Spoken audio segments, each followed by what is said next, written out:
Welcome to Visionaries Global Media, your number one source for podcasting entertainment.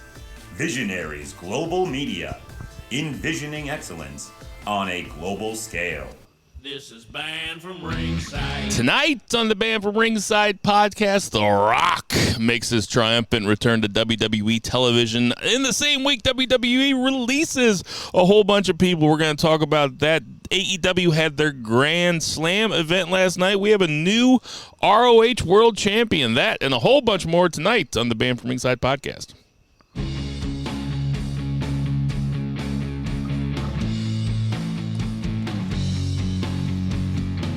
Ditch that 9 to 5. It's time to feel alive. Hello, Mark. So welcome to the Banned from Ringside podcast. As always, I'm your host, Bill Vagey, a.k.a. Powerhouse Jobs. And out there in Portland, Oregon, we have Three Beers, Zach Pullman. What's going on, Three Beers, Zach? Man, I guess you can call me WWE because I am rocked and ready to release. No JCB tonight. JCB got called away at work. I invited Tinder Mahal to see if he wanted to fill in, see if he wanted to talk about the wrestling this week, but he said he didn't watch any, and no Bo Geisman tonight either. So it is Two Beers, Zach Pullman, and yours truly tonight. Two cishet straight white men letting everybody know what their feelings are on a podcast. What a novel concept. So it's a beautiful night here in St. Charles, Missouri. The dog saw me getting all the podcast equipment out, and she thought Jason was coming over, and that dog loves the fuck out of some JCB, and she is very disappointed tonight. But Zach, have you had a good week? What's going on? Yeah, good week. Busy. Fall is here in Portland, so it's fucking beautiful. It's like 50 at night, 70 during the day. Windows open 24/7. It's great. So yeah, we're gearing up for some birthdays in my family. It's my daughter's birthday this weekend. My son's birthday the weekend after that. 2 weeks after that is my wife's birthday, and then a week after that's our wedding anniversary. So it's a very expensive time of year for me. I remember that it's your daughter's birthday. It's tomorrow? This weekend. Because your anniversary is this weekend, then. My anniversary is tomorrow, yes. My anniversary is tomorrow. Unfortunately, I couldn't get off work this month because of some bullshit that's happening in Congress. It does affect my job sometimes. And so we're laying low. We're not doing a whole lot. But, I mean, we celebrate it all the time, if you know what I'm saying.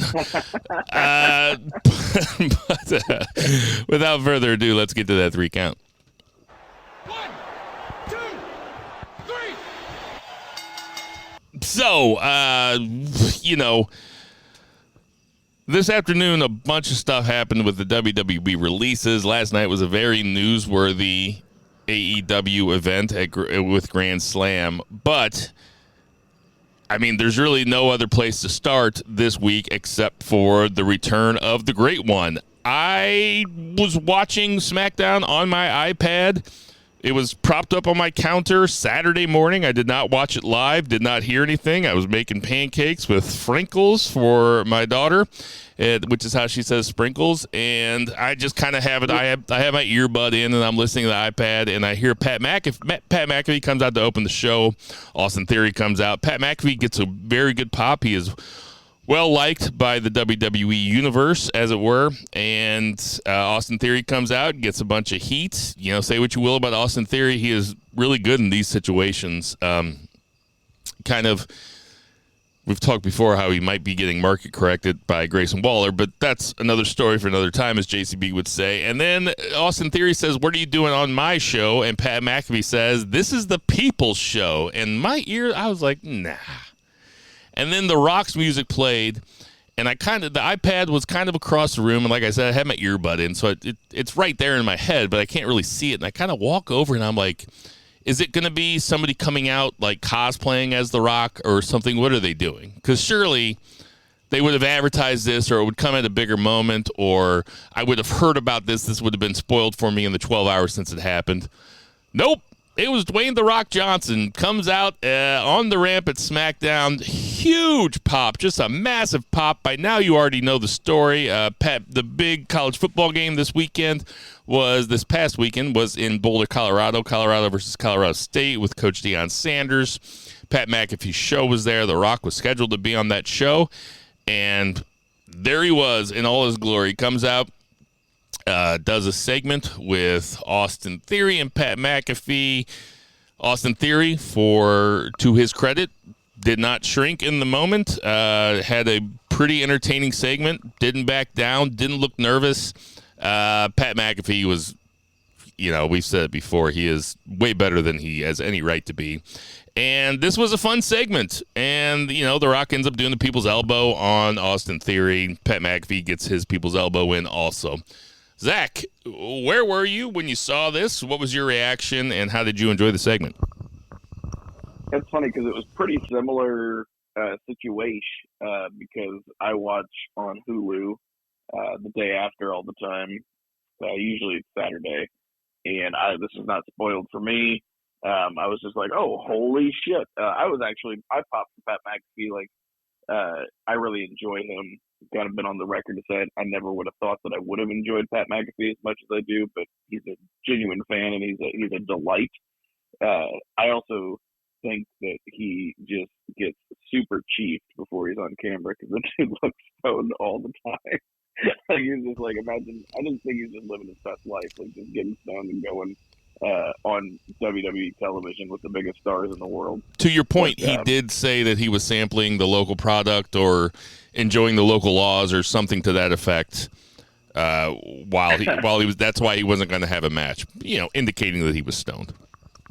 That's great. That tracks. But like I said, huge pop. I did see afterwards. Rock said it was one of his top 5 pops he's ever gotten. And I just think that those people were freaking out. And I think there's just something to the absolute surprise of it. You usually want to advertise something like that, but they still apparently got huge ratings for that segment, whether it was word of mouth or social media or whatever. People flooded to the channel, and they got a shitload of people watching that. And it was fun. It definitely went on long, but Rock soaking in the spotlight. Seemed like they rushed through some of the rest of the stuff on the show. But at first I was like, oh my god, Austin Theory, you know what I mean? Because we just had him with Cena at WrestleMania. It's this guy's soaking up all the legends. And Austin the year before, right? Yeah. And so I'm just like, god damn, man, they're so high on this guy, and he's really cooled off. But he did a good job with it, and also I was thinking it does have to be a heel, and I was like, well, that's pretty much what you got, right? He is probably the best choice for that situation. It's him or Grayson Waller, and Grayson Waller was already planned for a segment with Cena later on in the night. It kind of bookended. It was insane because it bookended the fact that we had Rock at the beginning, Cena at the end. They kind of met in the middle, fist bump. It was kind of an insane episode of SmackDown. Yes, it was star-studded, and with the Miz and LA Knight. I know it's not that big of a deal, but Miz and LA Knight, it was the write-off of that feud, and LA Knight goes over clean in the middle of it. Yeah, like you said, it was a star-studded SmackDown, but I will say this. So I'm not going to get, you hear a lot of people, and I hear podcasts and, guys that purport themselves as journalists, and everybody's trying to get into, well, when did they know this was going to happen? Was this planned? Was this not planned? Did it all come together that day? I know that's really fun to think about, but I think that the biggest takeaway from this is that for all the talk around WrestleMania season, for all the talk about Rock versus Roman Reigns, and The Rock just showed up on a random ass SmackDown in the middle of September in Denver, Colorado. That is something.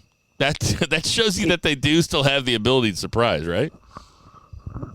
Absolutely. It really is something, because at the end of the day, it doesn't really matter, because the the effect is the same. But that was another thing. It's like, you know, with that, I've been to WWE house shows and I've been to SmackDown tapings. Like, they're not like huge events. They're just things that roll through town. And those people that decided to go and take their kids to a random SmackDown taping, one that, I mean, maybe I'd probably go now because the brand is so hot, but I have skipped numerous television tapings in St. Louis and in Portland, and I'd be kicking myself to skip something like this. They got a treat. They got a fun night out and put some smiles on people's faces. Yeah, really a night that nobody in the house will ever forget, I'm sure. But I'm with you. I skip the TV tapings all the time. I passed up lots of Raws. I passed up free tickets to Raw. I mean, I'm not trying to act like I don't get them from WWE or something. I get them from the place where I work or where I used to work. But I'll pass them up just because it's too much downtime when you're there. It's a Monday night. Yeah. There's all sorts of backstage shit. There are commercials all the fucking time. You're watching video montages, recaps of feuds and stuff on the screen. It's just so much downtime that it I don't know, like, it excited me in the old days, but now, I mean, I'd rather stay closer to the bathroom, you know what I mean? Yeah, absolutely. I'd almost rather just go to a house show instead of a TV taping because of the downtime. But yeah, like, looking at this card, and granted the matches didn't really deliver, but he did have, like, AJ versus Finn and Asuka versus Bayley. So if they would have, like, let them, like, wrestle, this, like, could have been, like, an all-timer of the show. Yeah, so absolutely. And Rock's comments on the Pat McAfee show, I believe the next day, were also noteworthy, where, you know, as you probably know, but if you don't, The Rock went on Pat McAfee's show and said that The Rock versus Roman Reigns was basically a done deal last year for WrestleMania. They had it, The Rock decided that he would come back for that WrestleMania, and that when they couldn't come up with the right story, they put the pencil down and stepped away and said, we'll come back to this at some other time. I don't believe that for a second. How about you? That seemed like a lot of after the fact kind of, maybe they're hyping up this year, but I feel like it was a done deal. They would have did it. Yes, they would have. They've come up with stories of much less, with big matches with less of a story than they have written in to the Roman Reigns Rock story. The Rock said that, you know, he wants to do something that the people have never seen before, and they just couldn't come up with the right story. That reeks to me of that he's working us. Yeah, I mean, either that or he just really wanted to do something like transcendent, and even he couldn't think of what that thing was. And I feel like if he wanted to do it, he would have done it. I feel like WWE is never going to turn him down. WrestleMania or whatever, he can do whatever he wants and whatever he has time for and wants to make the effort to do. So, yeah, we'll see. It'll be weird if, you know, obviously this leads to speculation, right, of is it just a one-off thing? Is it something that kind of came together and we're going to pop a rating and, you know, get him back on the show for a night? Or is this leading to something more because of just the same way that Cena's on there, right? There's a writer's strike. Rock has more going on because he owns the XFL and shit like that. But he's still probably less busy than he's been since he was a WWE rookie. Yes. Yeah. I mean, if he wants to do something transcendent, enter the G1 and go out with 8 points. That would be something. Or start a fucking union. There you go. So, do we get The Rock versus Roman at this WrestleMania? Do you think this was them testing the waters, or The Rock just taking the temperature of the WWE universe, see if or do you think he just felt like dropping in? Do you really think that this was nothing, or do you think that even this, along with the Pat McAfee interview, was all planting the seeds for what will be a huge WrestleMania main event? I don't think it was like part of a grand plan. I think it was kind of just more of the same, like stringing this idea along and keeping it alive more than anything, rather than just like, oh, we're going to strategically, I'm going to say certain things on, this interview, and we're going to come on this night or anything like that. I don't think it's part of a grand plan. I just think it's taking advantage of an opportunity. It was certainly it's the first time that he's spoken about last year's WrestleMania, which is newsworthy. It's also the first time that he has been on WWE television live since the very first SmackDown on Fox, which is also strange because today we found out that SmackDown is moving back to the USA Network. Did you see that? Oh, that came out? Yeah, that came out. That USA paid $1.4 billion for the rights to SmackDown, and along with that deal, there's going to be 5 primetime NBC events that is going to be WWE. That seems noteworthy. Yeah, I mean, I knew that was coming up, and like talks for that. I mean, NBC, Universal, like obviously USA has nothing else. Like that's why they pay so much for Raw. Like USA used to be the #1 channel on cable for a long time, and now it's nothing except Monday Night Raw, and that's what keeps it up. So no wonder that they brought SmackDown back. That's a lot of money.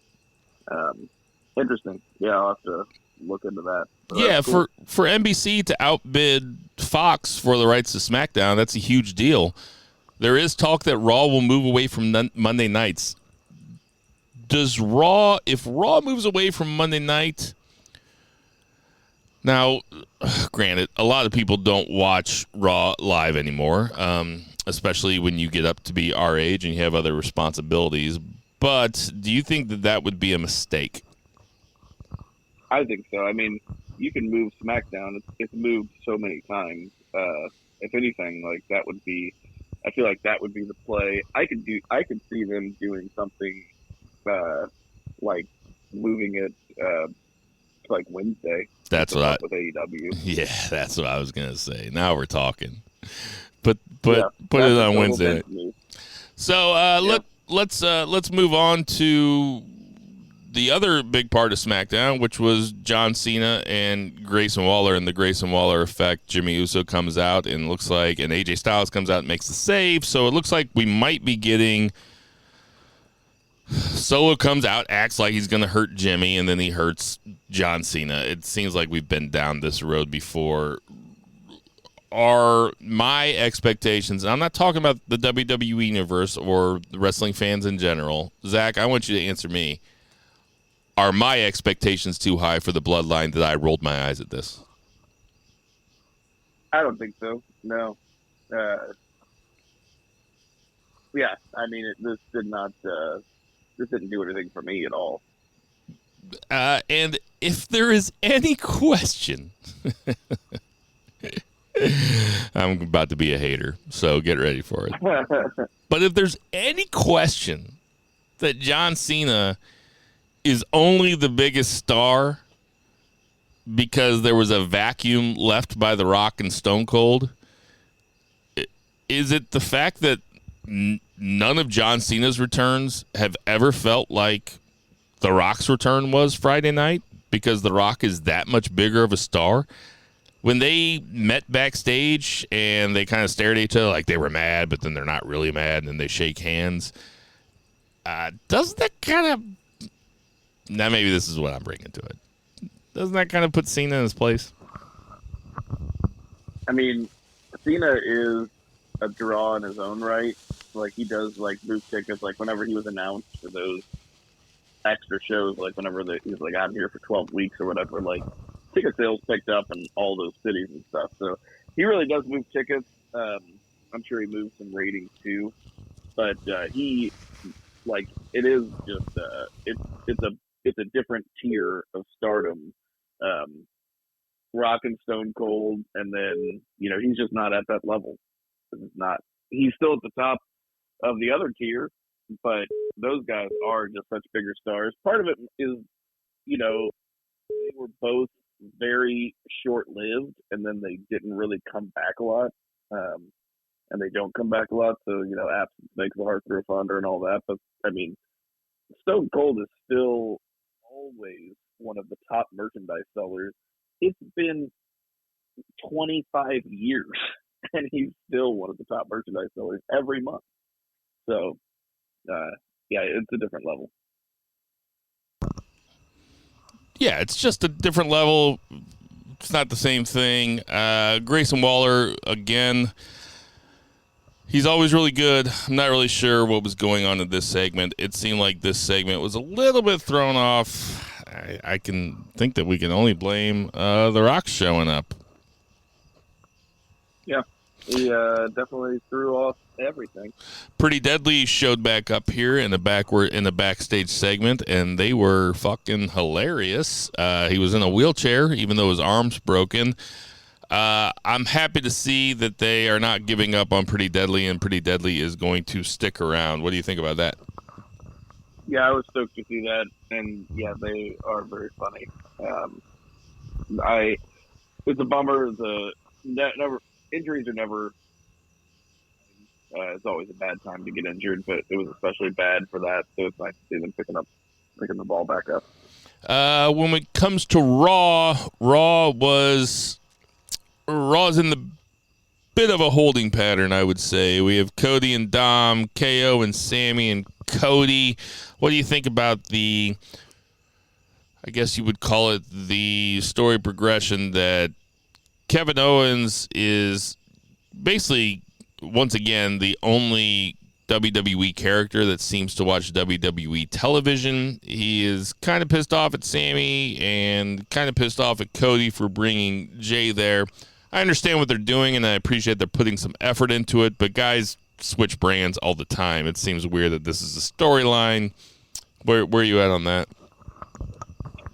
Yeah, it was pretty funny. I love KO, and I love his delivery because not only does it seem like he's always like the smartest guy in the room as far as commonsensically, and he just his delivery about that stuff, like nobody else can see it, right? Like he's the only sane person, and it works whether he's a heel or a face. Like he's just really good at that. Talking about how Jey Uso was one shade of eyeliner away from joining Judgment Day. Woo! And that was pretty good. That's a great line. But, really was. But yeah, one thing I thought was interesting about this, whenever Cody, I feel like is very deliberate in what he says and how he says it. And he was talking here about second chances and how he was someone who'd been given numerous second chances. And Jey Uso was one of the best in the world, and he deserved a second chance. And I don't know if that's just him being very coy, but that to me kind of screams CM Punk. Oh, I don't think there's any doubt. There was no doubt in my mind that when he said that was directed at CM Punk. Cody, for all the good that he's done since he left WWE the first time, he is always going to be able to point back at that promo that he cut basically on the way out right before he had that ladder match with Sammy Guevara, where he was cutting that promo on Sammy Guevara, but he was really cutting it on CM Punk. He's always going to be able to point back at that and say, I was right before any of you guys were. Yeah. He really was. I mean, like, he did the exact right thing. At the time, we're like, oh my God, he's like almost like one of the founding fathers of AEW, right? He was so on brand, but at the same time, he, his wife worked there and all that, but at the same time, he did come from WWE. He has that history. But him moving over to WWE was the best thing for him. It was the best thing for wrestling. It was the best thing for WWE. It's been a huge success. You know what really sucks is that every time somebody starts off a sentence with "it's been," that Bare Naked Ladies song gets stuck in my head like immediately. And like, I don't like the Bare Naked Ladies, and I've never really listened to that song any more than just like when I listen to it and I can't get away from it. Like if it's on the radio or I'm at a store or if I'm at the Gap or something, because I'm always at the Gap.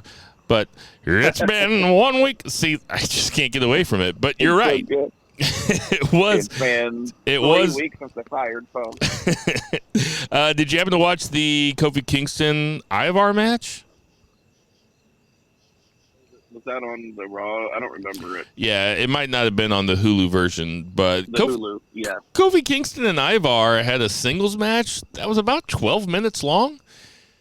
And it's like, oh, these guys really have a lot of chemistry. This is fun to watch. I wish that there were stakes to this, but if you have some time and you haven't watched it yet, Kofi Kingston versus Ivar, or if you're just tuning in just so you can hear what you missed, I'm telling you, Kofi Kingston versus Ivar, pretty fucking good. And the other thing that I was going to say was Chad Gable lost to Bronson Reed clean in 6.5 minutes. I hope that's not the end of Chad Gable's push, but it might be the end of Chad Gable's push. What you think? Was this on the Hulu version? No, and that screams to me of Vince McMahon, because he's just like, what are you doing? You're gonna have Shorty G win this Intercontinental title? Like, not gonna work for VKM, brother. Shorty G. Well, maybe it's time for Bronson Reed to get a shot, though. Yeah, maybe. Definitely. Big guy. That's a Vince guy. It did seem like. Were there rumors that Vince was in charge of Raw or something? Not necessarily in charge, but he's back. He's giving notes, and a lot of from what has been reported, like people within have said some of it is improvements to the show and things like that. But he's definitely consulting the shows for sure and moving some stuff around, especially more recently because he had a spinal surgery recently, so he was out for a number of weeks, I'd say maybe even a couple months. But he's back from that, and then with the TKO merger and stuff, he is, the dude in charge. I love how there's a $1 billion merger between his company and some other, a multi-billion-dollar merger between his company and some other company, and the one thing that you can tell he did was make Chad Gable job out. I feel it's just got his fingerprints all over it. But it was interesting to see Ciampa. He beat was it Ludwig or was it Giovanni Vinci? Yeah, Giovanni Vinci. He's the one that's been losing. But it almost seemed like maybe Ciampa was going to be, because it seems like next week he's going to face Ludwig, and then maybe he's going to be a guy to challenge. Triple H is obviously high on Ciampa. He loves him. Well, they were both, weren't they both? Maybe I have this wrong. Hunter was trained by Killer Kowalski, I'm pretty sure, and I want to say that Ciampa was too, or maybe I know Ciampa had was Harley Race. Yeah, I know he had a relationship with Harley Race too, so I might be getting those two confused. Anyway, it makes sense that Triple H likes him because Ciampa kind of wrestles like Triple H, to be honest. Yeah, smaller versions, but yeah. Yeah, smaller version, but he wrestles like a big guy. Yeah. Power moves and he shit. Really does.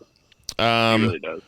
And then finally, so I guess the intrigue on this, I appreciate them laying out a show. I don't want to poo-poo this or shit on it. But the intrigue throughout the Raw was, was Jay going to join Judgment Day, which we all knew wasn't going to happen.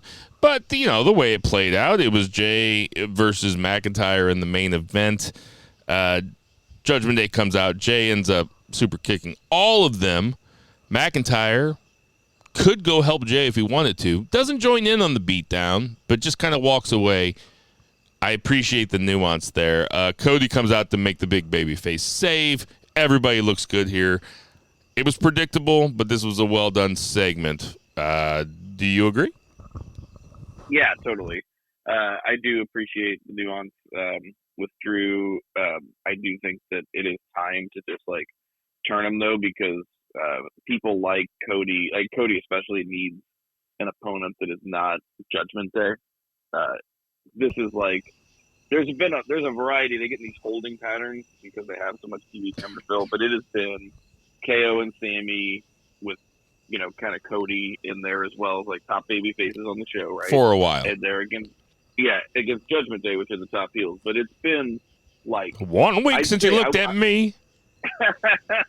I'd say 3 months.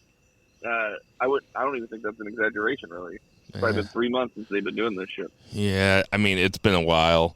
But I think we're in agreement that it was well done. So do you think Cody pairs off with McIntyre and Jay stays with Judgment Day? Or do you think it's Jay McIntyre and Cody sticks with Judgment Day? I think Cody feuds with McIntyre. Yeah, I would be down with that.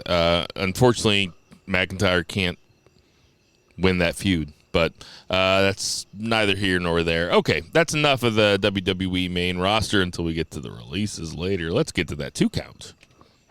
1, 2, 3. The Rock saw John Cena walk up to him in catering, and The Rock said, "What up, turd?" Oh, that'd be so good. I'd pay to see that. Strickland versus one thing we didn't The Rock? talk about was how. That would be money. Fucking what we didn't A. talk about was how goddamn terrible it was that they bleeped out all the asshole stuff. My wife was watching so this is another thing too before we get into 2 count. Another thing, I was watching that on Saturday during the day. As soon as like The Rock's music hit, and I was like, oh shit. They were like, what? Because I live in a small house. And then my entire family watched that segment. Yes. Because it was The Rock. I guarantee. Yes. And none of them like wrestling at all. No. But they were like into it. And my wife was like, oh my God. She's like, where are they? And I was like, they're in like Colorado. She's like, these people are stupid. They can't say they can't just repeat the words that he just said. And I'm like, no. I'm like, they bleeped them out. She just thought for sure that she's like, they can't fucking do this. It's a pretty simple thing. Yeah, they said on network TV, every time they don't bleep out the asshole, it can be like a 6-figure fine. So, I mean, that's a lot of 6-figure fines. They were probably like, hey, The Rock, we're not on USA right now. This is Fox proper. Yeah, it's not the Attitude Era, bro. No, don't you think that your kids watching this, and I mean this in the most paternal way possible, because I've been thinking about it a lot lately now that I have a kid, but it's like, don't you think they knew that your reaction, like, oh shit, they were like, to them, they were like, this is something I should probably watch. Yeah, probably. It's definitely like, triggered that. Yeah, they'll tell it in therapy 25 years from now or something. Yeah. Yeah, usually I'm just sitting there completely, like, stoic, like, stone-faced, watching, like, one of the greatest wrestling matches I've ever seen. And I'm just, like, it's just not even triggering the dopamine that I need in my life. So. What's the 2 count? It's like when I'll watch, like, a comedy special, they'll be like, how was that? And I'm like, oh, it was fantastic. She's like, you didn't laugh once. I'm like, yeah. It was great. Right, I know. I know exactly what you mean. So 2 count, got some AEW. All right, so Rampage Friday. Really, main thing worth mentioning was the main event, which was Chris Statlander versus Jade Cargill in the best Jade Cargill match I've ever seen. This was a really good TV main event. It wasn't even just a good Jade Cargill match; it was just a good wrestling match. Fans were into it and really gave Jade a send off here. You could tell like she was like, decently emotional. Like, it was the send off, right? Whether or not we knew she was going to WWE, we definitely got the vibe she wasn't going to be back. So yeah, this was good. I will say it was cool to see the crowd so into that, because the crowd was not very much into the rest of the show. I watched this while I was doing work on Monday in front of the computer. So I just had the iPad next to me and I had it turned up. And the crowd was, whether it was the way the ring was mic'd or just like the crowd being quiet, like I just heard Christopher Daniels calling spots in his match, his tag team match against the Kingdom. Like, I'm just there writing an email, and like, just kind of like tuned out, and like all of a sudden I just hear body slam me, and I'm like, holy shit, that was loud. Like, I wasn't even listening for it. So, but yeah, it was good. Yeah, I mean, this match the Jade versus Chris Statler match got spoiled for me. I can't remember how, but yeah, it definitely got spoiled for me. So I gotta admit, I didn't watch it. Yeah, I mean, it was a good match though. So it was definitely Jade's best match, and one of her better opponents. I think so. Oh, I remember who spoiled it for me. It was Two Beers Zach Pullman. Zach, 5'8", 250 pounds. Big fan of Monday Night Raw. Fucking spoiled it for me on last week's podcast. Did. Yeah, it's fine. You're right. I probably wouldn't watch it anyway. Yeah, I mean, it is Rampage. Although this week you'll probably want to watch Rampage because of the this week's a little different. Yep. I won't spoil that one. Even though I do know spoilers. You do know the answers? I do know spoilers. Yeah. I don't want to know. So. I mean, it's not. I saw the lineup. It's not huge, but it's pretty good. Yeah, I saw the rundown, so that was my beat. Danielson Starks. Yes, give me that.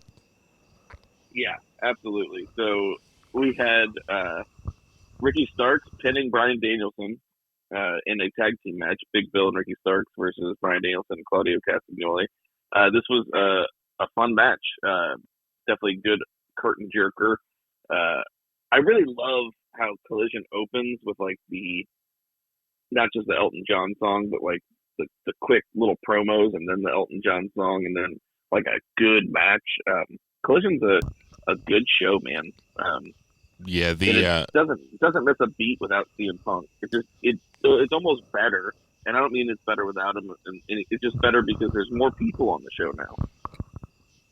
I mean, he was just such a bummer, man. He just sucked a lot of air out of the fucking room. Yeah. But yeah, so we can go back to talking about this. It's like, match. Of course, that kind of stuff is fun in wrestling, but he overstayed his welcome, as far as I'm concerned. Yeah, I'm with you. But it was funny that they did pin Bryan Danielson. He's going into this pay-per-view match versus Zack Sabre Jr. And this does lead, though, to a Texas death match with Ricky Starks and Bryan Danielson, which is absolutely bonkers because we saw what happened in the strap match. Yes. So that's going to be something. Yeah, I'm a little scared for those guys in a good way. I mean, I'm anxious for that match. That is a match that I think they're going to turn it up. I don't know if it probably won't be as violent as the last match because they probably understand that to do that, they'd probably want to go farther than they probably should in terms of where they're at in the story. I don't know. It just seems like it would make sense for them to tone down the violence and just have a different kind of match which they're perfectly capable of doing, but having maybe a real technical type of match, maybe, who knows what they can do? Who knows what they have in store for us? That's what's so much fun about Bryan Danielson matches is that there ain't bad ones. They are not. I had a Facebook memory not that long ago from 2009. I think it was 2009. It was either 2009 or 2011. But my Facebook status was at 4:30 in the morning. And it said, "Hey, WWE heads, Daniel Bryan matches are the best." It was one of my... I mean, that's fucking 14 years ago. 11 years ago, 12 years ago, where it's that's how obvious it was to me back before I had a podcast, back before I probably listened to any blogs or anything like that, or read any blogs. I was just a dumbass guy that was just getting back into wrestling. I was like, God damn, this guy fucking rules. Yeah, and at that point, he'd been doing it for a long time already. Yeah, and it was the first I ever heard of him. Hipster, because I wasn't watching it. I'm not saying that as a hipster. I didn't start watching wrestling again until I started doing the podcast. Right, but he was, he was an old pro that everybody wanted there, and everybody was mad because they treated him like shit and put him in NXT back when NXT was not what it is now. It was like a reality show, and people thought they were being very disrespectful to him. Yeah, I do really like. I've always liked Ricky Starks, but I think he's really coming into his own now, and I do like the pairing of him and Big Bill. I get very big Diesel Shawn Michaels vibes from those guys in a good way. From Ricky Starks and Big Bill? Yeah. Yeah, I'm Back into when it. Kevin Nash was just Shawn Michaels heater, and before he was even the WWF champion that he became and all that. But, yeah. Yeah, I'm into it. So we had just video packages from Powerhouse, Hobbs, and Miro. I feel like these guys need to be doing some stuff on the TV that's not video packages. It's been this is the second week in a row. Right. How much? It's TV. not like they're short on TV time either. Yeah, there's 5 hours a week now. So. Yes. Put Miro on. What the fuck? Yeah. Hobbs too. So, FTR beat the Iron Savages. But Miro more, right? But Miro more. Yeah, for right now. Yeah. I mean, he's a bigger star and all that. Jack Jameson came out. This is a pretty funny promo. I don't remember what he said, but I just really like that. But they're just guys, and FTR beat them. And then, a couple more guys just come out. It's this is oh, it's Drake and Henry. And I was like, oh, yeah, I kind of remember these guys. I remember, JD Drake. So if you would have polled the crowd, so let's say let's just say there were 4,000 people there. If you would have polled the crowd on the way in, what percentage do you think would be able to name one of those guys' first name and last name, or just their wrestling name? I don't know if anybody would know the Workhorseman. I think that's a 1%er situation. I think some people might know JD Drake. I don't. Yeah, but I guess what I'm saying is, isn't the open challenge gimmick a little overdone? Right now they're doing it for all titles, it seems, and it's all promotions too. I mean, they're doing it on WWE, but AEW is really leaning into it. It's it worked for Orange, and now they're doing it with the tag titles. They're doing it with a lot of titles. And it worked for Orange. It worked for John Cena back when he had the U.S. title, and he had the open challenge, and that was Sami Zayn's first main roster match, was versus John Cena for an open challenge for the U.S. title, and it was a fucking banger. And it really worked because it was okay, so Cena's he doesn't have the big belt. They're going to give him the U.S. belt, and he's just going to take on everybody. It was really cool when he did it, actually. I'll give him credit where it's due.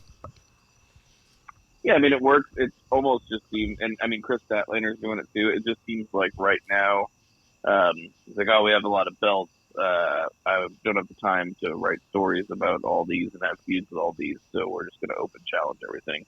It does give a variety of matches, and I mean, I'm cool with that, but it is a lot right now. I'm with you. All right, what else? There was a very weird segment. The only reason I'm going to mention it is because it was they said take 22, and then it was a pre-tape segment, but they cut it before the clickety-clack, whatever you call it, the thing that denotes action or whatever. It said the clickety-clack. 22. Yeah. And it was Keith Lee being interrupted by Shane Taylor and Lee Moriarty. And I'm is this an inside joke, or did they really do this 22 times? Because it wasn't it was particularly good then. No, it was not good. There's no way they did it 22 times. There's no way that would be like David Fincher. 22 takes? I mean, yeah, after 3, they're probably just fuck it. Let's just put it on TV, or don't. Just air another Miro thing. You remember that iconic moment when the Shockmaster debuted and like tore through the wall and his fucking fell down, his helmet fell off, and all that? No. Yeah, so that was like early '90s WCW. It was John Tenta as the Shockmaster, and he's wearing a stormtrooper helmet painted bright silver, spray painted, and he tears through some drywall, but he trips and falls on his way out, and then the helmet flies off, and like all the people on the set just start corpsing and laughing at him, and it was supposed to be like a badass. But it was a pre-tape, and they just aired it. Like they couldn't get it. You should Google it. Shockmaster debut. It's fucking great. Anyway, I'm good. That's number one on my list when we're done here. Yeah. There was I don't want to talk too much about like the match or anything, but it is weird. Like they had John Silver and Anthony Bowens, and like the whole story of this match was that they signed a contract. And he's like, "Oh, you thought you were going to be facing Evil Uno, but you're going to be facing me." And like, I don't know. It was basically John Silver just saying that Uno's a piece of shit, but he's harder to beat. I didn't understand this. It didn't make a lot of sense to me. I find John Silver. I don't know. I find him to be the easiest guy to make fun of, and also the easiest guy to like. He is a really great babyface because he can do that plucky underdog because he's like a smaller stature guy, but he's got like the muscles. Dude, he's the smallest stature guy. Yeah, he's a really great babyface act. It's a terrible heel act. The Dark Order is just not a good heel act. Okay, let's just say it right here. The Dark Order's never been good. They never will be good. I don't know why John Silver is in the Dark Order. What is the Dark Order? What is Evil Uno? What's their mission? There's nothing. Yeah, they're pretty much just out there. Fuck the Dark Order. I'm saying it right here. Hangman's moved on, and so is everyone else. I mean, even the Hangman stuff never made any sense, right? I mean, Jason would be going nuts right now. That's some kayfabe stuff. It wasn't bad. I mean, Brody Lee was obviously the pinnacle, but that's probably the main reason they're still around. It's just maybe in his memory. I don't know. Eddie Kingston then cut like promo of a lifetime, which is saying something for Eddie Kingston. I love this. It was a pre-tape promo in like an outside, like on the street, and he just. It was probably like 3 minutes long. And he just talked, and he's like, I don't want you guys to edit this. He's like, you stupid motherfuckers, and just like he's dropping F-bombs and basically just saying, you know, how he's trying to fix the issues between him and Mox. Like Renee said, fix it, and I'm trying to fix it. He's like, I'm not answering my phone, and like all this like stuff. And he's like, that's my demons, right? He's like, that's my sickness. I push people away. He's like, and then I blame them. And he's like, that's my problem. And he's just like going into like all of this like shit that he deals with, but at the same time, like really ragging on Claudio. I love this. I thought it was great. So you take a guy like me, very old, been watching wrestling for a long time. There are things about Eddie Kingston that bother the shit out of me, and I make fun of him. I tease him a little bit on this podcast. But it takes a guy as cynical as I am, and I'm still watching this promo, and I'm like, fuck him, and then I'm like, yeah, and then I'm like, this is really compelling shit. Like, this is actually different. I think there's a case for him, and this is going to be my Stephen A. Smith hot take of the week. I think there's a case for him as Wrestler of the Year. We're in late September, so we're 3/4 of the way through the year. He fought in the G1. He's had multiple compelling storylines. He won the New Japan Never Openweight, and now he is a Ring of Honor champion at whatever age he is. I'm not saying he is like 42, 43. I'm not saying he is Wrestler of the Year. I'm saying, you know, he's in the. You could make a case. Sure, in the conversation. Yeah, he's in the conversation. He is one of the most compelling guys out there, and he is being booked certainly stronger than he's ever been booked. I mean, he holds 2 belts right now. One of them is the ROH heavyweight belt. Yeah. Which we'll get to here with Grand Slam. Spoiler alert. But backstage, we had Hook and Orange Cassidy agreeing to a tag team match very nonchalantly in both of their ways. So that'll be interesting to see. That's kind of a compelling tag team. What do you think? Yeah, I mean, I love Orange Cassidy, and I like watching Hook fight. It makes sense. They're both pretty laid back dudes, and you know, they could have given Orange Cassidy some time off, and I guess he's not really wrestling, but man, he's right back into the thick of things, right? Yeah, he was way better than he would have been justified. Hook. He would have been justified going away for 4 or 6 weeks. Oh yeah, totally. But they think so highly of him, and he's such an important part of their business that he's chilling. I think it's a big step up for Hook. He's with one of the top stars in the company now, getting some shine. Way better than the Jungle Hook thing. So, and also Jungle Boys on the side of the milk carton right now, as Jason would say. So, who knows when that dude's coming back. You know, sometimes I forget that he's even out there. That is fun to think about. We still haven't seen what he's got to do. All right, what's next? Aussie Open beat some jobbers, but the main thing is that we are now going to get Aussie Open versus FTR. Looks like that's going to be at Wrestle Dream. And, man, if you guys have not seen their match at Royal Quest, legitimately one of the greatest tag team matches I've ever seen in my life. It was better than the FTR Young Bucks from Wembley. It was that good. Yeah. FTR has so many great matches. They run together at certain times. There's so many of them. Yeah, they were phenomenal. I do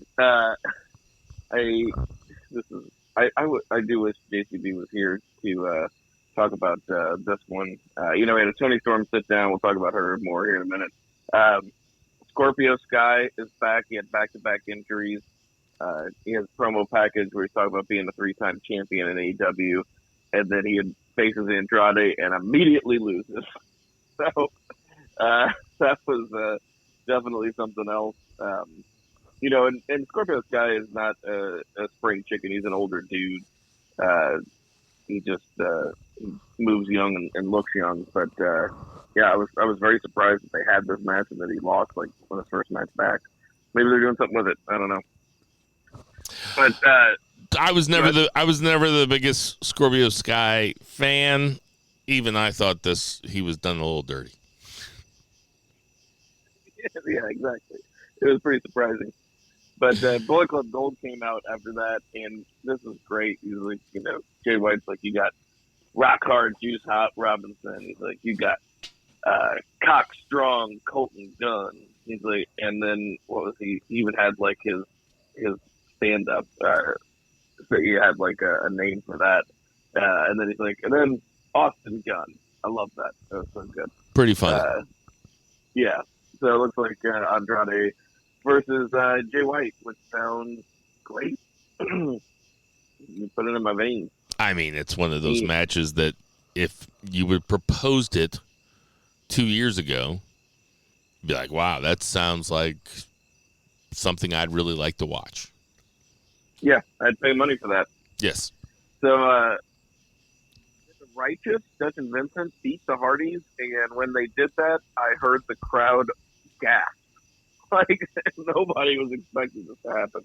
That was pretty cool. They cut a promo after that, and basically they're going to be fighting MJF and Adam Cole, which is, I mean, fine and all, but the fact that, and it might not be with Adam Cole's injury, we'll see, but this was supposed to be set for, like, the Seattle pay-per-view. That seems crazy to me. What does it... I never expected the Hardys to win this match.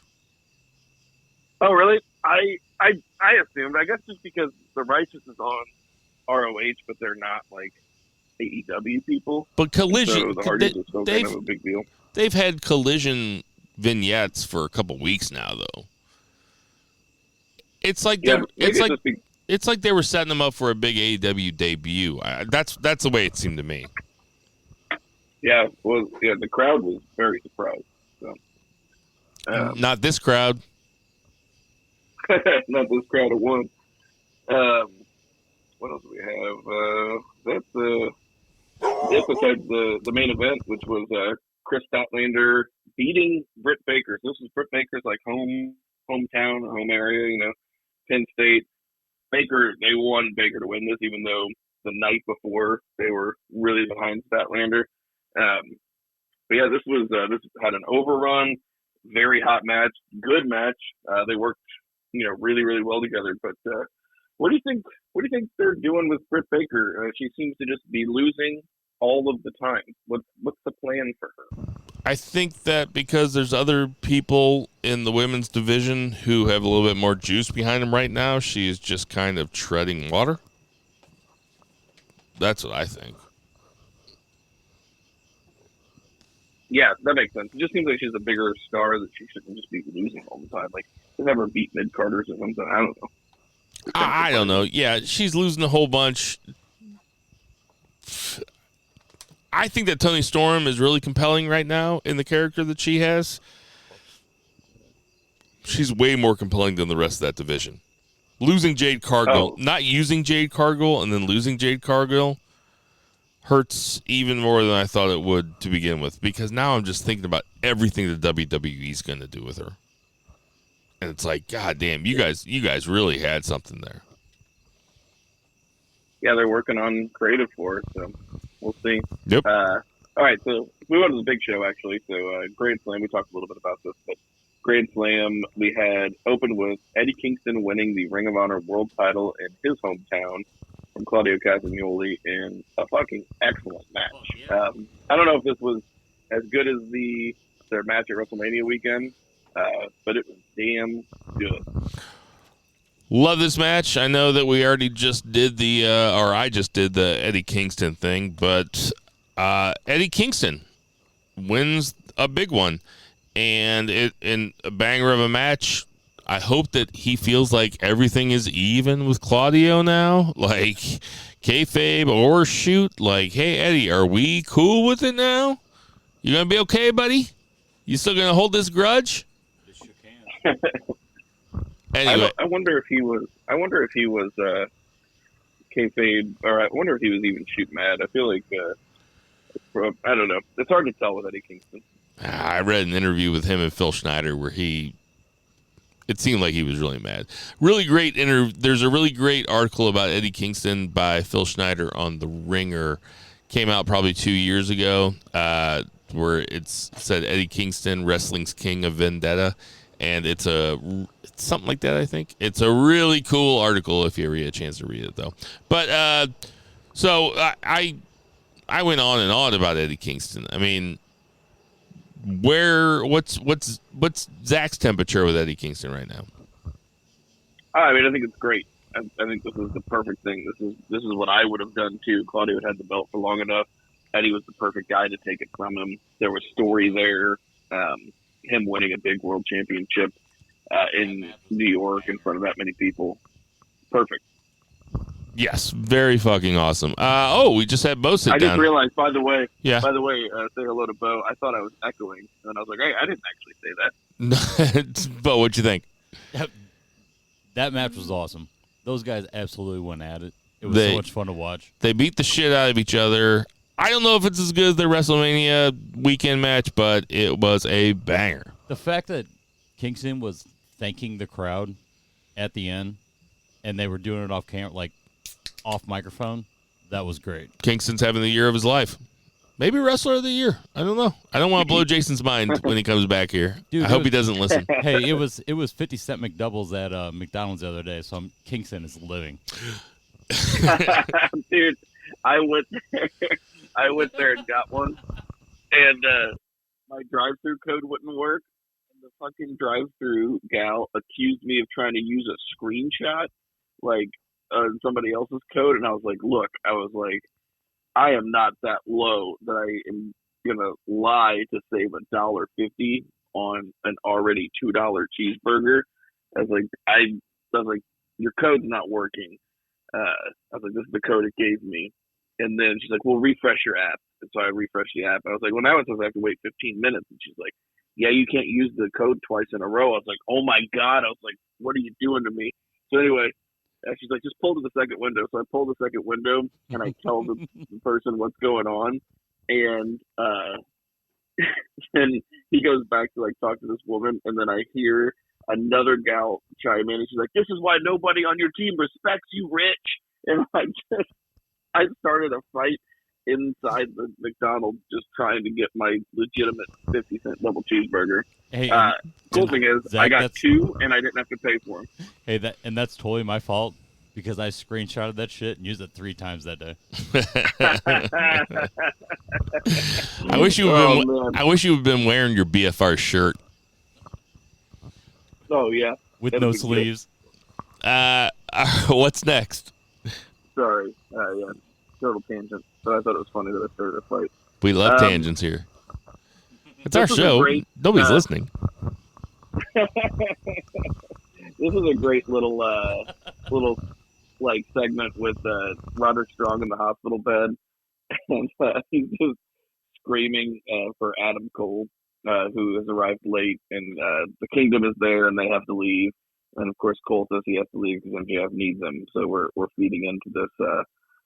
We're still slow rolling this storyline, but I thought this was very entertaining. Roderick Strong is also having the year of his life. Now, then we have another backstage segment. Renee Paquette is with Luchasaurus and Christian Cage, and Christian Cage challenges Darby Allin to a 3-way, and he says, once we beat you in a handicap match, I'm sorry, a 3-way title match. So I was like, that would be so stupid for Darby to accept this, but he probably will because he's babyface. But I think the end game here, since it is a 3-way, I think Christian Cage is 100% going to pin Luchasaurus for this title, or Darby Allin, and win the title, and actually win the title. I mean, Christian Cage pinning Luchasaurus is what I'm rooting for. I want to see just, listen, the finger poke of doom, everybody can talk about how much they hate it. It's legendary, though, right? Like, Luchasaurus, both of them beating the shit out of Darby Allin and having Luchasaurus lay down for Christian Cage and have it be like a minute and a half, man, that's got juice, right? That's got juice. Give me the pencil. I was thinking that Darby would legitimately, knock out Luchasaurus, hit him with a coffin drop or something, and then Christian just throws Darby out of the ring and pins Luchasaurus real quick. Something like that. Yeah, that's good too. Oh, I was talking more like Luchasaurus lays down for him. Yeah, I wouldn't like that as much. But he's a dinosaur. He is a dinosaur. They don't lay down. So I've heard. Very susceptible to top rope moves because I guess they're like asteroids. I don't know where I'm going with that. Short arms. Anyway, Christian Cage, once again, doing work. Crush. Doing work. Working everyone. Yep, he's great. Yeah, it's like I love the fact that you guys have this podcast, and we get to talk about wrestling every week. And you guys, we are so. You guys are so established. Yeah. Great. That's good. This is a great show for wrestling, though. Jericho and Sammy Guevara. This is a really solid match. There was a couple moments where there was a couple missed spots. But other than that, it was a great match with a fucking excellent finish, man. That 450 splash into a code breaker, that was absolute money. Love that. Finish was the best part of the match. I'm surprised that Jericho went over, but I guess really in the end, Guevara goes over because the story progresses with him. He joins the Callis family. That's fine. Team Guevara, I don't think that he can be a babyface right now. Someday he might be able to, but I think he's just too fucking hateable. Yeah, I did not see it coming, and it really it surprised me, and I liked it. Yeah, surprised me also, and I also liked it. Bo, where you at? I just want to punch his face. Like Guevara's? Yeah, I wish you could do something about that. Just Do you think if he had a different haircut, you'd want to punch his face less? no, because I'd still want to grab him by his hair and punch his face. Now that's starting to get a little homoerotic. Hey, Grab by the hair? horny Thursday. But yeah, I'm looking to see, because right now the Callis family is just Takeshita and Sammy Guevara. Two guys that I've never thought about in the same sentence before. So pretty weird. So that they need to get somebody else new. What do you think, Zach? Yeah, I think maybe that person is Dana Garcia. What we're seeing from the back. Having, obviously Don Callis is into Dana Garcia. If you can give them something, that would be a pretty formidable stable of young dudes. Yeah, be pretty good. What's next? Then we had Phoenix beat Jon Moxley to win the AEW title. This was definitely not the planned finish, but it was pretty obvious that Moxley was fucked up from nearly the jump. It looked like Phoenix landed on his head, and then his head landed to the outside, and he was obviously like loopy from that point on. And he just kind of did the Mercedes Moné thing that we saw recently, which was just called an audible and said, I'm losing this title. And similarly, the referee did not want to do that. I thought this was like wild to see. I mean, the match, it was amazing what they pulled off even after the concussion, even though they should have stopped the match like after he was loopy. Like, it was obvious to everybody that he was not, doing so hot. So, like, the doctor that gets paid whatever he gets paid to compare at ringside, like, Doc Sampson, he should have just been like, no, we're calling this off. But he did the pile driver. The referee counted 1, 2, and then just stopped. Everybody booed, and I saw Jon Moxley laying on his back, and he just looked up at the referee, and he goes, fuck you. Yeah, like, you can do the drop, but, like, if you watch it, like, he just straight up looked at that referee, and he was like, fuck you. And then he did the pile driver again, so, yeah. Wow. I do want to go back and see that now. Really unfortunate that happened. I guess I wasn't watching the match close enough. When I was watching it, it was not clear to me that Jon Moxley was loopy. I see people replaying the first pile driver and being like, "Oh, that's a pretty gnarly." Like, he lands on his head. It had nothing to do with the pile driver. That's exactly right. Yes, like, nothing that they've said has said it had anything to do with the pile driver. Now, I guess they could be lying about it for one reason or another, but he did walk out under his own power. Yeah, it's really weird it's really weird to see a guy it's really weird to see a guy not kick out and the referee not count to 3. It just happens. It just never happens. It's so weird. Well, they're supposed to count to 3 every time too, right? They're supposed to get. It's not the ref's responsibility. They have to save the match. They always say that in the WWE, like, Vince would tell the refs, like, hey, basically you have to be shoot refs. Like, if you count to 5 when the guy's getting punched in the corner, you give him the 5 count. If they don't stop after the 5 count, you're supposed to disqualify him. Vince is like, you call it like a shoot. Like, you count to 3. He's like, because it was obvious. I was texting JCB about it, and I go, whoa. They just fucked that up. Well, because it's like that was a protected pile driver. It's like there's then they did another one. There's that Vonnegut saying that there's no fair tennis without nets, where it's like, in order for art to be good, like, you need to give yourself like parameters, and that's kind of what shoot ref. Sorry, that was a really very stone thought, but man, it really made sense when I said it. They should have. That's how it should be done. Anyway, if you were actually watching the match, whenever he jumped from the ramp, I mean, like, Moxley's usually super crisp, and dude, he was walking around like, I mean, he was like drunk for like, it was probably like a minute and a half, and it was like not good. Like, he threw a kick and just like completely missed him, and I was like, this guy's fucked up. But then like Phoenix just did like a lucha spot, like he grabbed his arm and he ran up the ropes, and then he did like an arm drag, and then like Moxley rolled the arm drag, and then he like kind of stood up and like no-sold it. And I was like, is he no-selling this? Because he's like still, kind of jacked up. But from that moment on, they just had a match. And so if you weren't watching for those 90 seconds, like, you wouldn't notice anything, because the rest of the match was absolutely solid. But I mean, the benefactor of this is Ray Phoenix, because he beat Jon Moxley for a major title. And man, we always talk about how underrated Ray Phoenix is. This is good for him. He'll be able to go do open challenges and have awesome matches with a variety of opponents and win, because they probably won't want to take the title off of him until Moxley's healthy again. So, well, they said Moxley's not supposed to miss any time. I think Moxley takes it back like a week from now. I mean, Renee was wearing an all-jean outfit the other night, so we'll see what happens. She is Canadian, though, right?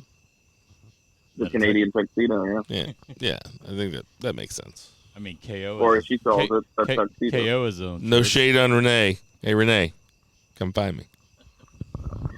You wish. I bet. What you got next? What did we have next?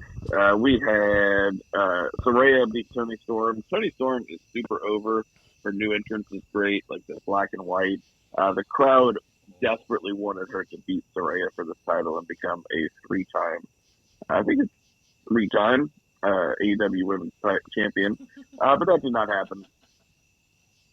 So, there was some fuckery from, Ruby Soho, and, we ended up not getting another title change on this show, but it was a fine match. Mostly, it was one of the hotter matches on the show. The crowd was really behind her. She's super over.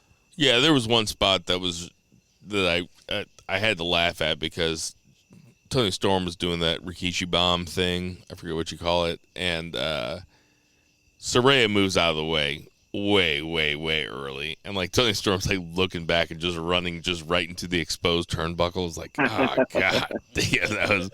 I love Toni Storm's character. She is definitely over. And I was kind of thinking that she might win after that big kiss that she laid on Saraya. So, yeah, this match was all right. And then we had MJF beat Samoa Joe.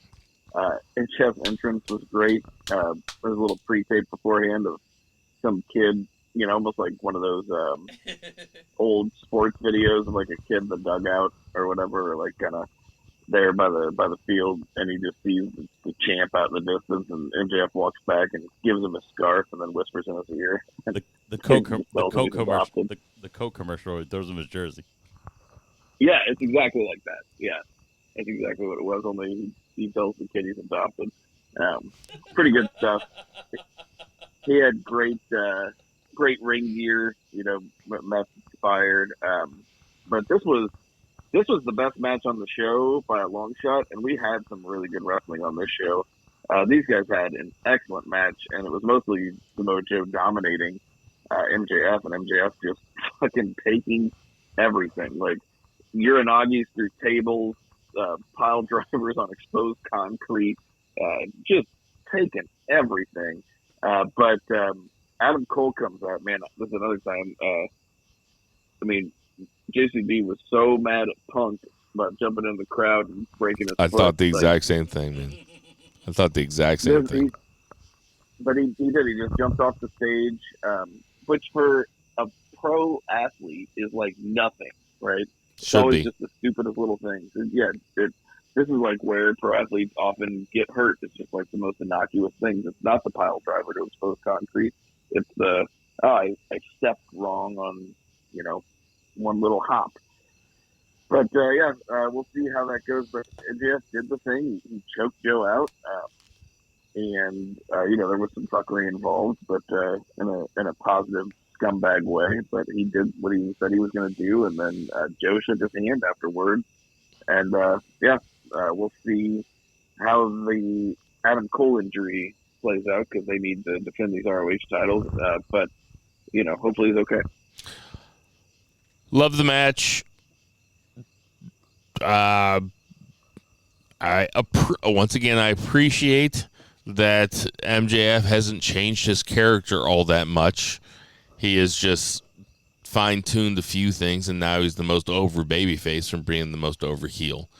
It really shows how talented he is, because he's still doing heel shit, like choking Joe out with, what was it? The chain. Oh, yeah, it was his chain. And wait, is that what it was? What did he choke Samoa Joe out with? I don't know. It was a chain, wasn't it? Like a necklace? Yeah. Oh, and so he chokes him out. Anyway, he uses an object and has to drop the object off, and Adam Cole grabs the object, and he's got the crowd going fucking apeshit for him. That is some real, that's talented fucking babyface work, man. He is still the same character, and that's really something. Yeah, to cheat to win as a babyface, so good. Yeah, and then to have the other heel shake your hand, it's like that should be some heel shit. But people respect the shit out of Joe. I don't know. Very, very well done. Bo's confirming it. Choked him out with a chain. Very well done. I think I'm ready for somebody to beat MJF. Yeah. I think I am. Listen, I love MJF. It's enough.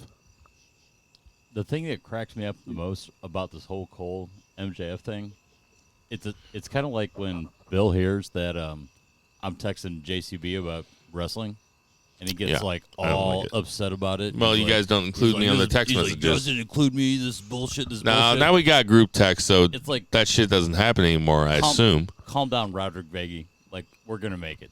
Oh, who are you? Who's Jason? I'm definitely Adam Cole because I'm the best looking guy in the bunch. Oh, yeah, that's right. You do kind of look like Adam Cole. So handsome. Baby. Just so handsome. Who would you have beat MJF? Would you have Adam Cole beat him? Or who would you have him beat him? I mean, Samoa Joe is a pretty fucking good candidate. I would love to see Swerve Strickland beat him. Ooh, that'd be hot. I mean, I think that we're a ways away from Swerve Strickland being in the title picture. I hope not. I hope it's sooner rather than later. But I would love to see Swerve versus MJF. That sounds like fucking money to me, dude. Fire. Absolute fire. But yeah. But I mean, I'm fine that MJF went over. And I said it last week. I was like, it's weird that he called that he's going to choke him out. That's a weird call because how's he going to choke him out? It's like, oh, he choked him out by using a fucking chain.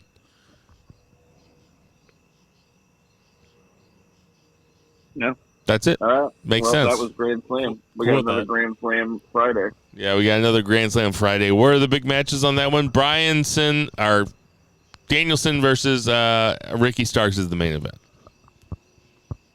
And then we've got trios title match, ROH trios title match, the Hung Bucks versus the Mogul Industry. Yeah, so that should be a good match. Yeah, that's going to be crazy. We really haven't even talked about Danielson versus Zack Sabre Jr. That is going to be next week. Wrestle Dream predictions are next week, but we haven't even talked about Danielson, Zack Sabre Jr. Too much going on. So much going on. That is a dream match, bro. SummerSlam. So that's going to do it for our 2 count. Let's get into that 3 count. 1, 2, 3. This is always a tough day in the world of professional wrestling. It's WWE Cut Day, where they just start culling the herd, and sometimes some guys get caught up in the thresher, and you're like, holy shit. So WWE cut about, 16, something like that, people. So I'm just going to read these in the order that they're listed. there's a couple people I've never heard of. Ulisa Leon, Shanky got cut. Dabakato, Bryson Montana, never heard of that guy. Dana Brooke, that's sad. She really gave it her all the time. She really did. The Maximum Male Models, both of them, Mansoor and Mace, both got cut. Quincy Elliott, Dolph Ziggler gets cut. Shelton Benjamin, Elias, and Ezekiel. Rick Boogs, Riddick Moss, Top Dollar. That poor bastard. Just destined to be a meme for the rest of his life. Hope you do okay, Top Dollar. Aaliyah, Mustafa Ali, and Emma. Zach, what stands out?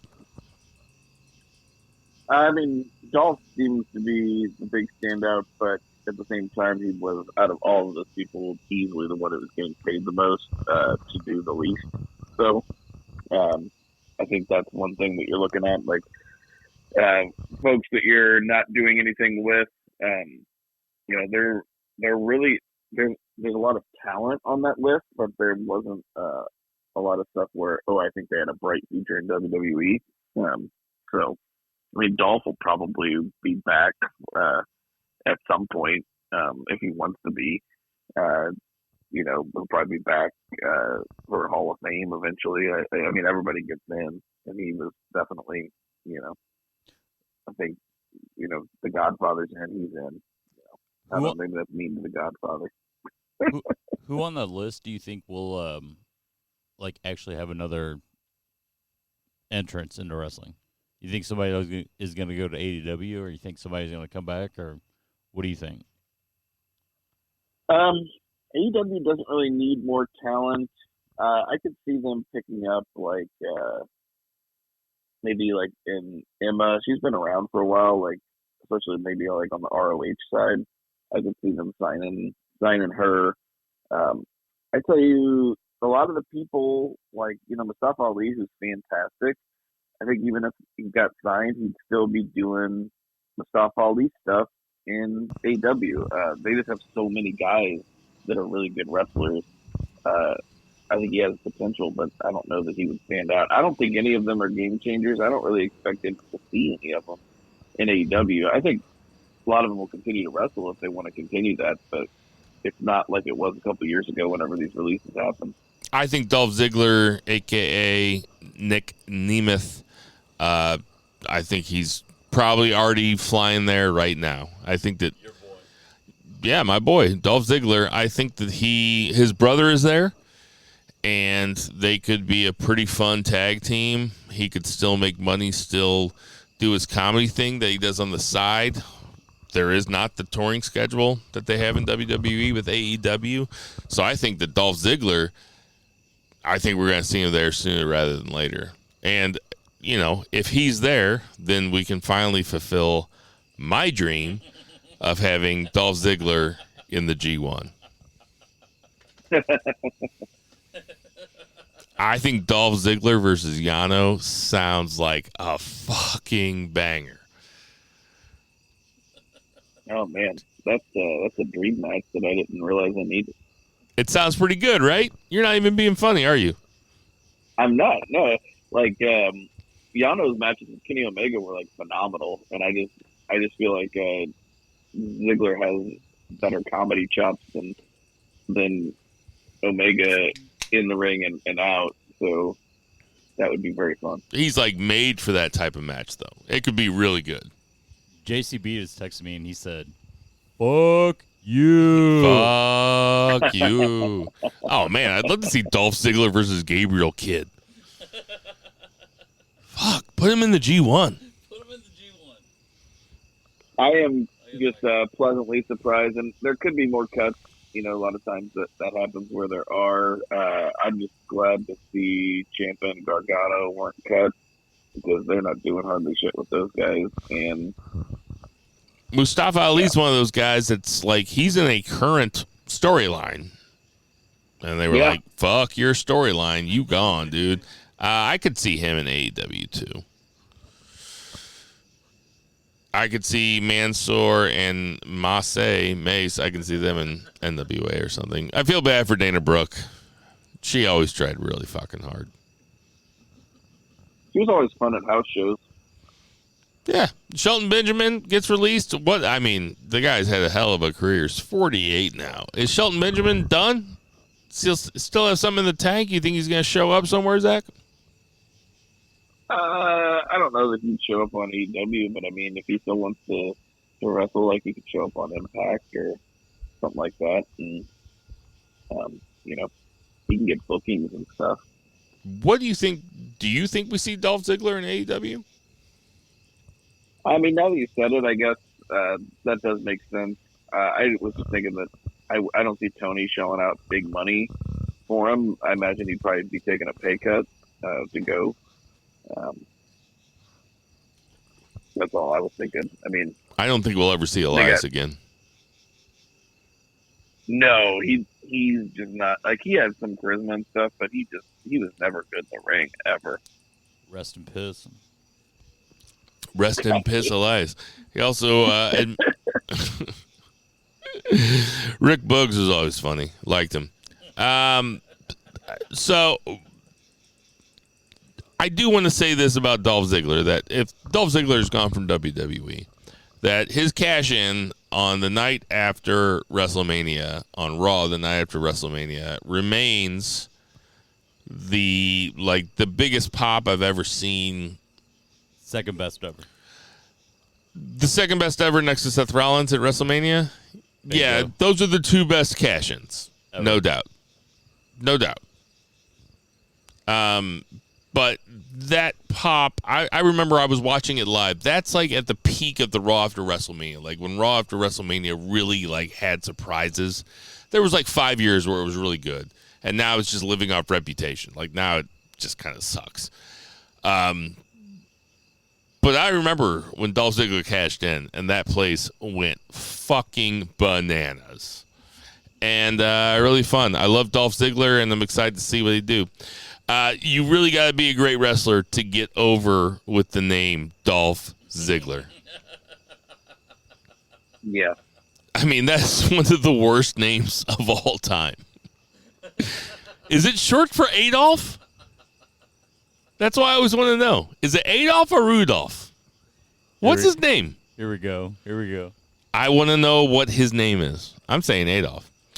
Anyway, good luck to anybody. Anything else you want to say about those cuts, Zach? No, not especially. That's going to do it for our 3 count. 1, 2, 3. So, Zach, did you watch NXT this week? I did. Did you happen to see Tyler Bate versus Butch? Oh, I did. Yeah, what'd you think of it? Just as good as I thought it would be. Of course, they don't have the amount of time that they have had in the past, like whenever they did the big NXT UK final and some other memorable matches that they've had. But, man, this was just damn good. I really just love both those guys. They're just so talented. You can tell they've been wrestling together forever. Really fun match. They traded finishers, which I had a lot of fun with. And, yeah, this was great. The right guy went over. So, later on in NXT, we had Duke Hudson versus Joe Coffey. Duke Hudson goes over, which causes a 3-way tie at the top of Group B for the Heritage Cup Tournament #1 contender. So then we had a 3-way match that night, which was Duke Hudson, Nathan Fraser, and Joe Coffey. Joe Coffey goes over. So we're going to have Joe Coffey versus Pete Dunne, our Butch. Joe Coffey versus Pete Dunne did headline, I think, the second NXT UK takeover that they had, maybe the first one. But anyway, these guys can go. They know each other really well. Who do you think wins that to become the #1 contender for Noam Dar? I think it's Butch. Yeah, I think it's Butch too. I think you get that thing over. I didn't expect Joe Coffey to be in there, but I mean, looks fine that he is. I think when it came down to those 3 guys, I was like, yeah, it's going to be Joe Coffey. I didn't see Duke Hudson winning it at all. But fun match, and Butch versus Joe Coffey is going to be fun. I recommend watching it. Mustafa Ali comes out, cuts a big promo on Dom, and then gets fired a couple days later. So R.I.P. Ali. Becky Lynch, this fight's Kiana James and Tiffany Stratton. Lyra Valkyria. I got to admit, Zach, I watch NXT every week, and I missed when Lyra Valkyria came in, and then I looked at the TV, and I was like, I don't know who this person is. Did you have that same feeling? I have that occasionally on NXT because I only watch sporadically, but I've watched the past, 3 weeks. Ever since I've been in this tournament, I've actually had the time to catch it. It's good. NXT is good. There's lots of good wrestling on. So much fucking wrestling on. And it's such a... NXT is just really... It's nice because it's a variety show, and it's just a fun... It's just a fun show. We get 5 hours of main roster WWE, which it has different colors and different people, but it's the same stuff, right? And then we have 5 hours of AEW, which it has some different people, and there's tiers to the show, but it's the same stuff. NXT is its own thing, and it's very different from those, and it's kind of a breath of fresh air. It's pretty low stakes. Yes. That's what I like about it. I like the low stakesness. And then next week we have, hold on. This is banned from ringside. On Sunday we have Will Ospreay versus Yota Tsuji for the NJPW US title. That sounds like a banger. I think that Will Ospreay has gone to AEW. I think that after Wrestle Kingdom, when his shit runs out, that he will not be in New Japan anymore. However, I don't think that he is going to lose to Yota Tsuji right here. He will probably lose the U.S. title at Wrestle Kingdom. What do you think about that, Zach? Yeah, I think you're right. That's a pretty important big belt for Tsuji to be winning right now. I just don't see it. That really is the number 2 title in New Japan. Oh, so you think the Continental belt doesn't exist? You think it's above? You think Tsuji's not ready for it? I don't think that he's not ready in particular. It's just that they don't usually catapult people like that. All right, but that'll be a match to watch because it's guaranteed going to be pretty entertaining. So, oh yeah, this is banned from ringside. Got some birthdays this week. Matt Hardy is 49. Kairi Sane is 35. Angel Garza is 31. Stephanie McMahon is 47. Sonya Deville is 30. Asuka is 42. And Buddy Matthews is 35. We didn't need you, Jason. We know everybody's alive and kicking. They're having a great Thursday night. Yeah. Would you have guessed that Matt Hardy and Stephanie McMahon were only 2 years apart? I mean, if you think about it intellectually, but if you just put pictures of them side by side. I don't know. It's so weird to me that Matt Hardy's only 6 years older than me. I figured they were Canadian. He just seems so old. He really does. I mean, he doesn't seem 6 years older. He seems 20 years older than me. Yeah. He walks like he walks like he has a walker in front of him, but he's not using it. For everybody in my house, for Vice, for Tender Hall, for Murray the Murray Man Murray, for Patriot Pat, for Lucha Chris, for my whole family, for Two Beer Zach Pullman, for Jason Cornelius Bell, I'm Bill Vagey, and everybody boo the heels. Boo.